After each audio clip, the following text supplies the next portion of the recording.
আমাদের লোক সংখ্যা খুবই কম। আমি আসছি মাত্র কিছুদিন এখানে, নতুন আসছি। তারপরে লোক সংখ্যা একা কাঠ নেই, নাইট গার্ড নেই। আমরা আসলে মেয়েরা তো নিরাপত্তার তো একটা ব্যাপার আছে, সবই সেজন্য আমরা মূলত এখানে কেউ রাতে থাকতে পারছি না। আমরা সারাদিনই থাকি, সকাল থেকে এবং সন্ধ্যা পর্যন্তই থাকি, কিন্তু রাতের ব্যাপারটা আছে সিকিউরিটি গার্ড, নাইট গার্ডের অভাবের কারণে আমরা রাতে থাকতে পারছি না। সবাই দাঁড়িয়ে চলে গেছে।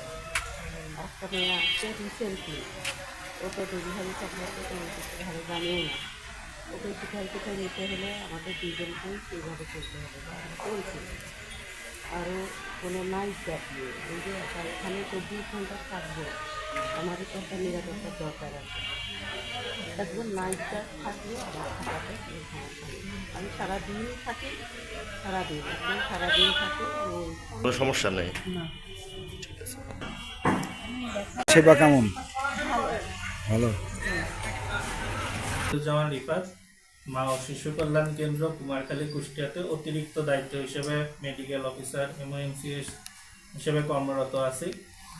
মাসেই 2-3 বার করে চাহিদা দিই এবং আমাদের পরিবার পরিকল্পনা অধিদপ্তর এবং স্বাস্থ্য অধিদপ্তর, 2 অধিদপ্তর একীভূতকরণের একটা প্রক্রিয়া চলমান আছে।